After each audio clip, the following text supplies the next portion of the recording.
और अब आप जानिए कि रूस की आखिर वो कौन सी परमाणु मिसाइलें हैं जो दुनिया में एटमी तहलका ला सकती हैं। सबसे पहले आपको बताएं आईसीबीएम सरमात। बिल्कुल, आपको बता दें कि सोवियत समय के सैटर्न मिसाइल को अपग्रेड करने के लिए रूस ने इस इंटरकॉन्टिनेंटल मिसाइल को डिजाइन किया है। रूसी फेडरेशन की 62वें मिसाइल यूनिट में इसे तैनात किया गया है। ये रूस ही नहीं, दुनिया की सबसे बड़ी मिसाइल है। इसकी रेंज 18,000 किलोमीटर है। यानी कि पूरी दुनिया इसकी इस रेंज में अमेरिका पर दक्षिणी ध्रुव से होते हुए हमला करने में सक्षम है ये इकलौती मिसाइल। इसके अलावा आपको बता दें कि आईसीबीएम HGV एवनगार्ड ये पुतिन की सबसे भरोसेमंद मिसाइल है, जिसे साल 2019 में रूसी फौज में शामिल किया गया था। और अब तक इस मिसाइल की एक रेजिमेंट यानी कि 9 से 10 मिसाइल तैनात भी हो चुकी है। सोवियत समय के स्टिलेटो मिसाइल का मिक्स वर्जन इसे कहा जाता है। एवनगार्ड की रेंज 10,000 किलोमीटर है, यानी कि अमेरिका तक इसकी रेंज है। इसके अलावा आपको बताएं हाइपरसोनिक ग्लाइड व्हीकल की वजह से इसे रोक पाना नामुमकिन है। इसके अलावा आपको बता दें कि व्योरवेसोनिक स्काईफॉल पुतिन के इस मिसाइल का दुनिया में कोई भी सानी नहीं है। और अब तक दुनिया में जितनी खतरनाक क्रूज मिसाइलें हैं वो कम ऊंचाई पर समान गति से चलने के लिए आपको बताएं टर्बोजेट या फिर टर्बोफैन का इस्तेमाल करती है, जैसे अमेरिका की टॉमहॉक, रूस की कैलिब्र और भारत की ब्रह्मोस मिसाइल। लेकिन इस बीच आपको बता दें कि व्योसनिक एक न्यूक्लियर पावर्ड क्रूज मिसाइल है और पुतिन के मुताबिक इस मिसाइल की रेंज असीमित है और जब तक अपने टारगेट को मार नहीं देती तब तक ये उड़ती रहती है।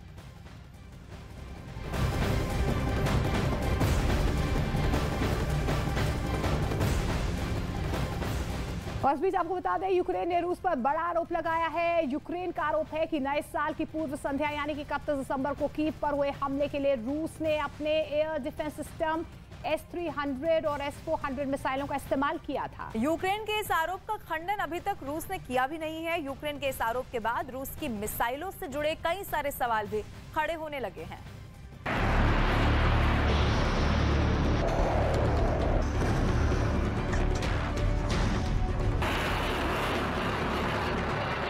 रूस के पास मिसाइलों का स्टॉक खत्म हो गया है।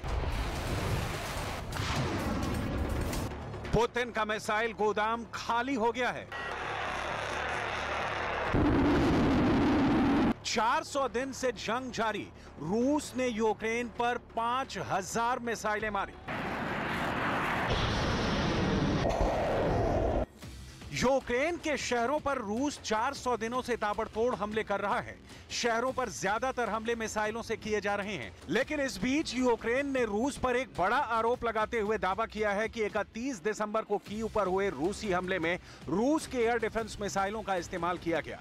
सवाल यह है कि क्या यह मुमकिन है? क्या एयर डिफेंस के लिए डिजाइन मिसाइलों को हमले के लिए इस्तेमाल किया जा सकता है? तो जवाब है हाँ, जरूर किया जा सकता है।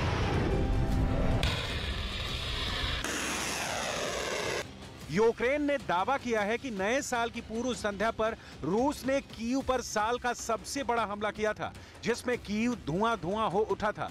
कीव पर हमले को अंजाम देने में रूस इसलिए कामयाब हो गया क्योंकि उसने हमले के लिए S-300 और S-400 मिसाइलों को चुना। कीव पर मिसाइल हमलों से पहले राजधानी में तैनात एयर डिफेंस सिस्टम ने मिसाइलों को ट्रैक कर लिया और पूरे शहर में सायरन बजा दिया। फिर भी कीव में तैनात कोई भी एयर डिफेंस सिस्टम रूस की S-300 और S-400 मिसाइलों को नहीं रोक पाया।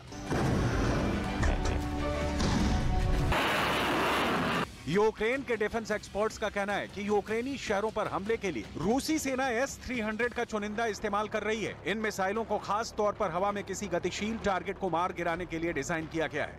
लेकिन ये मिसाइलें सतह से सतह पर भी हमले कर सकती हैं और रूस ने ये कर दिखाया है। हालांकि क्रूज मिसाइलों की तुलना में एयर डिफेंस मिसाइलों की एक्यूरेसी बहुत खराब होती है। इस पर भी अगर वो 40 किलोमीटर से दूर किसी टारगेट को ध्वस्त करने के लिए छोड़ी गई हैं, तो इसकी कोई गारंटी नहीं कि वो टारगेट को सटीक निशाना लगाकर नष्ट कर दें। ऐसा इसलिए है कि सतह के लिए वायु रक्षा मिसाइलों का प्रभावी इस्तेमाल केवल 40 किलोमीटर के दायरे तक सीमित है।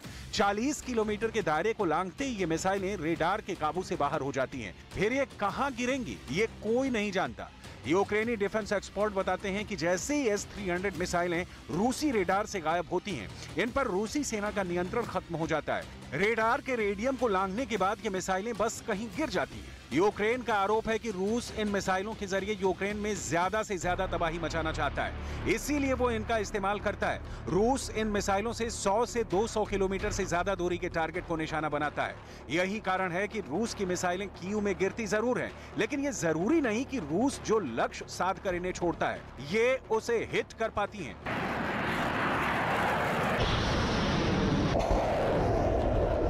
यूक्रेन के इन दावों से सवाल उठता है कि क्या पुतिन के मिसाइल गोदाम में ऊंचाई तक जाने वाली मिसाइलों का स्टॉक खत्म हो गया है? क्या इसीलिए रूस अब अपने बेहद महंगे और एयर डिफेंस सिस्टम की मिसाइलों को इस्तेमाल करने के लिए मजबूर हो गया है? या फिर रूस जानबूझकर, सोच समझकर S-300 मिसाइलों से सतह पर हमले कर रहा है, क्योंकि उसे पता है कि इन मिसाइलों को कीव पर गिरने से कोई ताकत नहीं रोक सकती।